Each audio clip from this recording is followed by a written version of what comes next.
I got 2 checks this month, not that I'm complaining. So anyway, excuse me. I'm sorry, I couldn't help it over here. This young woman got 2 checks, and I don't have any. I wanted to sort of write an homage to the 30s and 40s screwball comedies, while at the same time very much talking about our particular modern confusion and make a very modern movie that also paid tribute to those films. How did the casting come about? Well, piece by piece. I started with Julianne Moore because she's a really close friend of mine and I could slip it through her mailbox. Yeah. We thought about making Julianne French. That was the original in the book. And then Karen Rinaldi and I agreed that perhaps it would be better to make her more Northern European, partly because we've heard so many French accents, and Danish is a little bit more exotic for most people. And Julianne knew some Danish people. She felt she could get her head around that accent well. And also she threw in a little speech impediment, which I thought was really great. Leave. Leave. Oh, you want me to leave? Okay, I'm leaving. And she came on board, I think because she just relished the idea of showing her comic side, which she doesn't get to do very often, and also because we're, dear friends. Greta Gerwig, the minute I met her, I think we both realized that this was a match made in heaven. And then Ethan Hawke is a good friend of Rachel Horowitz's, who's one of the producers, and he was somebody that we decided would be great for the part. We were able to get him the part. Bill Hader's work I obviously admired a lot, and I felt that it would be, especially for these smaller parts, having great comic actors who just knew how to do it would be really important, but who could also be very realistic. And Maya Rudolph is a friend of mine, and they had so much history together, Maya and Bill, from Saturday Night Live, and so they were able to just create this idea of a marriage really easily. You really believe that they're married. I'm curious about you. What aspect of me? Every aspect of you. What does his wife think about that? She doesn't know about it. I think their marriage fell apart and now he's trapped in it. There's a complicated love triangle at the heart of this film, and yet all the characters are so likable. They've got depth and warmth. I think if you really look at any character, generally the opposite quality is also true. So it's all a question of balance and what they're surrounded by. People are themselves in relation to other people. So, John is one man when he's with Maggie and quite a different man when he's with Georgette. And that's one of the things that you realize in the film. He's got to find the woman that he's really his best self with. Pardon? Oh, hi! What are you doing? I'm just taking a little constitutional before my next meeting. Did you ever get paid? No. Oh, you're kidding. Yeah, Beverly says the check's in the mail. Can I join you? Sure. I knew this Masai from Tanzania. He was here to run in the marathon. And he took everything about New York City in complete stride. Nothing fazed him until he saw a grown man following his dog and picking up his shit. And he started laughing so hard he wept. I suppose that custom could seem strange, out of context. Do you want to hear your horoscope? No. He's totally self-absorbed. I'm terrified that I'm falling out of love with him. It's too bad you can't give him back to his ex-wife, right?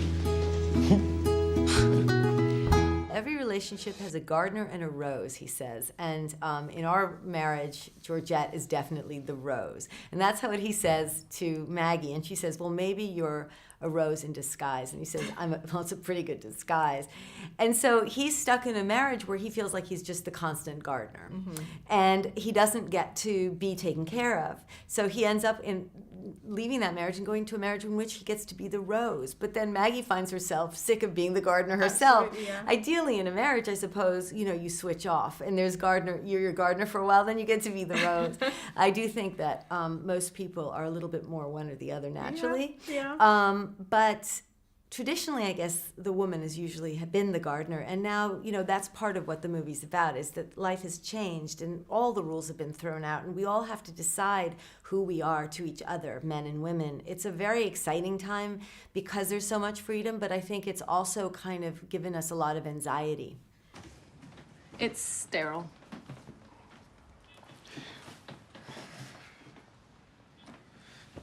Listen, I feel it behooves me to offer to do this the old-fashioned way. Considering your extreme state of beauty and my totally free afternoon. No, thank you, Guy. I just think it would be too complicated, you know. Just being polite. Should I go out for a bit? No. Just read something. I'll be back in a jiff with the jizz. The relationships are intricate, and I think I was very interested in how we see people and situations from the outside and then gradually get to know them and see them from the inside, and our perception changes. For example, Georgette, who's played by Julianne Moore, is described as glacial and terrifying in the beginning, and you really think of her as this frosty, hugely successful academic woman. And then gradually you realize that she's actually quite a vulnerable person with humor and foibles all her own, and Maggie's perception of her changes throughout the film. Likewise, Maggie, you know, who on paper is sort of a homewrecker, is actually somebody that you can look at and see from her point of view and understand. And even John is seen through different lenses in the film. At first he's seen as what's described as a panty melter, this sort of extremely erotic, sexy guy, then sort of like a useless schlub, and then again through his ex-wife's eyes as really a beloved father and husband. So, you know, people are different things depending on what lens you look at them through, and I try to see the complexity of that. You know, you judge even, there's also the marriage between Bill Hader and Maya Rudolph in the film, and their characters, and that's a marriage which you might think is not a good marriage in the beginning. Then you largely, I think, realize that actually it's a great marriage. Absolutely. And so marriage is a very complicated thing that's a living organism, and I tried to, begin to portray that a little bit in the film. Maggie, what are you doing here? John and I are in trouble. There might be an opportunity to get the two of you back together. It's about, in a way, love in many different forms, you know, including friendship, including motherhood. There's some interesting quirks amongst your characters. Georgette, for example, puts butter in her coffee. Is that a New York trend? Well, actually, there was an article in the New York Times a little while ago about putting butter in your coffee. And yes, it is. It's the new thing. You have to put grass-fed butter in your organic coffee and whip it up, and then it reduces hunger cravings and gives you all sorts of good things. I mean, who knows? But it was funny because Karen Rinaldi herself was putting butter in her coffee one day, and I said, "What are you doing?" And she said, well, she explained to me it's all this whole bulletproof coffee thing, and I thought, oh my God, this has got to go into the movie. I did, and my expression was exactly like Maggie's. Małgorzata Torzanska, who's our costume designer, is a Polish woman with a wonderful sense of character, and she came into it really thinking, okay, who are these characters and how can we make them evident in their costumes? Also, we had this idea of a slightly lifted reality. So it's reality, but it's just a little bit more than our reality because it's a movie, and it's fun to do that, you know. And Georgette, I wanted her to be like a Viking goddess, and so she's got all these fur vests and these fluffy sweaters, and her hair is like twisted into a bun, when that was something Julianne really wanted, for her bun to never come off. You know, her bun is constant. And also Maggie's sense of color was really important to me because she has a kind of childlike and quality to her, even in her most Machiavellian moments, and that was, you know, sort of manifested in her color sense. It was really important to me to portray New York in a loving way because I had returned after some years living in Ireland, which I also adored, but when I came back to New York, I sort of fell in love with it again, and I think you can see the glow of that sort of reconnection in the film, and the way that we shot it, the light is very beautiful in winter, and it's something that I had never shot in winter light in New York before. There's a kind of cool, but yet soft glow about the light that's very special.